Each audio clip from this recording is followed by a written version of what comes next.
So welcome to APEX 2026. Every year we start off by interviewing the leading, or the leaders should I say, of our Global Trade Association.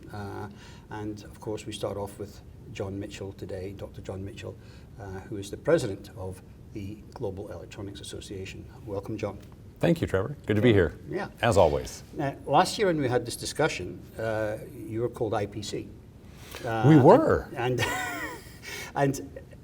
since then, every country seems to be going regional. US is going after a regional supply chain, Europe's going after a regional supply chain, India's going and doing its own thing, but then you're going global. Oh, you see, you think there's a contrast there, or a contradiction. Well, it's interesting. There is an importance. A lot of the regions are, and rightly so, focused on making sure that they have a more resilient supply chain. And some of those pieces move into the regions. I like to tell people that there is no such thing as a global supply chain. Okay. It's just a bunch of regional ones that are connected. They're connected, okay. So we need the regional ones. And the reason we leaned into the name global is, in fact, there is no one region or one country that can supply all of the electronics. Yes. We have to work together. We'd like to call it, in a way, we changed our mission as well to simplify it. It's really about helping our members grow, as well as helping the supply chain become more resilient, because that's what makes it all possible. Right. And in order to do that, you need strategic interdependence. You can't have a global supply chain that's reliant on just one country or one region, or even just locally. You need a combination of that as it goes forward. I would agree in some ways with that. I mean, certainly when it comes to standards, it's very desirable to have all be singing from the same hymn sheet, as it were. Sure. And have global standards, and not have the threat of them splitting into different regional standards, for sure. But yes, no, it's just interesting timing, John. You changed your name. Well, we just feel like the electronics industry is global. Yeah. And we're just not shying away from it. Okay. Well, thank you for answering that. Sure. So what have been the highlights of the big wins of Global Electronics Association over the past 12 months? What's great is we have the opportunity, and I personally have had the opportunity to talk with governments all over the world. Whether it's the talking at the White House, or talking in the European Union, or in Tokyo, Malaysia, Taiwan, we're all over and representing this critical industry. Because when you think about any other industry, their innovation is reliant upon ours. Yes. So the name has allowed us to open the doors and help promote and help the industry take its very deserved position in the forefront. If your country, if your region does not have, or your industry does not have an electronics roadmap or electronics supply chain strategy, you're in trouble. Of course. And so, as the Global Electronics Association, our opportunity is to actually go out there on behalf of the industry and create even more awareness of how important that is. And try and create more awareness with the governments. That's right. So the regulations that they're forming, the policies that they're creating, there's impacts of that, and often they aren't understood because the electronics supply chain is vast, it's global, it's complex, and there's a lot of unintended consequences that come about that. And so we need to, on behalf of the industry, represent those issues. Right, and as I said to Chris earlier today, I mean, the number, it's just been one disruption after the other since COVID, quite frankly. Yeah. So, you've talked about what the opportunities are. What have been the challenges in the last 12 months? They're the same challenges we always have, right? The industry is constantly changing. And the interactions to the industries, whether it's tariff and trade or wars or whatever it may be, our industry always has to respond because of that complex supply chain. And so those challenges are going to be with us forever.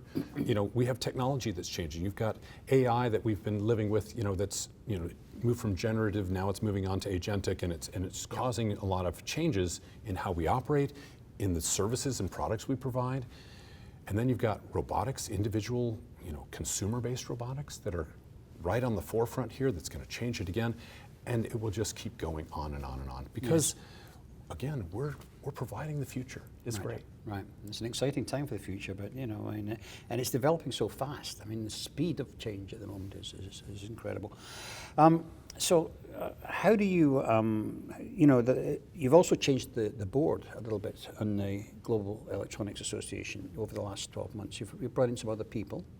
Yeah, we do that every 12 months. I know you do. Yeah, yeah. I know you do. But what I'm saying is, what is the shape of the board at the moment, and what are their goals going forward for the next 12 months? Yeah, and so as we've changed the name of the organization to the Global Electronics Association, one of the things we really wanted to be focused on is make sure we have good representation of our membership.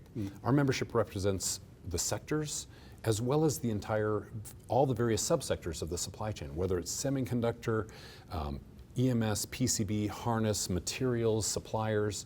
And so trying to make sure, the board's job is to represent the entire industry, whether it's regional, sectors, or what have you, to the association, and then we respond to that. And so we have representation on the board from all over the world, and then just about to, I believe tomorrow, you'll find we're having 2 new board members that are out of the materials section. Okay. So that will be joining us. Again, helping to strengthen that breadth across the entire ecosystem of the electronics industry. Right, right. Excellent. Okay. So let me see. Last year you said that advanced packaging wasn't really part of APEX. Now I know we're disputing that a little bit. I mean, there is. We'll go to the tape. We'll go on the tape. Yeah, that's all good. There is of course at least one track that you were doing on advanced packaging. Yeah. But I mean, it seems to be a central part of your plank this year.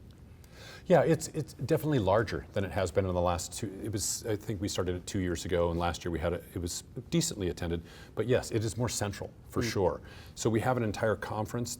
We've renamed that, and so this is the inaugural year of that conference. There's also positions for it on the show floor as well, drawing it into the conversation. You'll see more exhibitors that are involved in that as well. So, advanced electronic packaging is really the reason it's central is it's bringing your semiconductors and your systems together, and it's that intersection. And boards are getting smaller, and so we're getting to the point where just 10 years ago, things that we would have said, oh, that's on the silicon side, that's on the board side as well. And so we're having to deal with all of that. But it's really that interaction between the silicon and the systems. You have to think about the entire system, because just packaging the silicon is part of it, but that's kind of where we used to stop thinking about it there, right? And now you really have to sit there and say that package is integrating into the full system. And so that's right. Yeah. And you've got a lot of thermal challenges with that, and now we're starting to look at co-optic packages, where you're bringing photonics into it. Yep. And a lot of challenges there as well. So yeah, like I said, technology is always moving. It keeps us young. Absolutely. Okay, so last year you launched Evolve. Yeah. To champion all the sustainability initiatives that were emerging, but it appears that on an industrial front, at least, the appetite for ESG and sustainability has changed. How has Evolve evolved? to sort of meet this changing environment? Yeah. So we have the Sustainability Leadership Council made up of leaders across the globe, and we asked this very question, like, okay, have your priorities changed? Right. And the answer is yes, but it hasn't gone away. So there are some very crucial things happening in the world. Some wars going on, and so those regions have to focus on that. There's been some changes in relationships geopolitically that have pushed some other things. So I wouldn't say sustainability is number 1 on everybody's list anymore, but it's still in the top 3. Right. And so Evolve is continuing to move forward because those things will change, but sustainability isn't going away. As long as we have electrons and a planet, we're going to be worried about sustainability. Yeah, makes sense. Okay, so another challenge that seems to be it's coming up is access to raw materials. And interesting you're bringing on 2 people that are in the materials side, because we're hearing stories coming out of Taiwan about limited supply of some T10 weaves and that for the substrates. We're hearing issues around high quality copper coming out of Europe, that type of thing. And one of the reasons I think behind that is that because we're the 2% guy. And as you know, in industry, you always look after your biggest customers first. Absolutely. You do. So as long as you're the 2% guy, you're going to be at the bottom of the food chain when it comes to getting access to these, the best materials. Yeah, so the challenge is, and this is nothing new. You know, when cell phones first came out, they started using neodymium magnets in the to do the vibration in it. Yeah.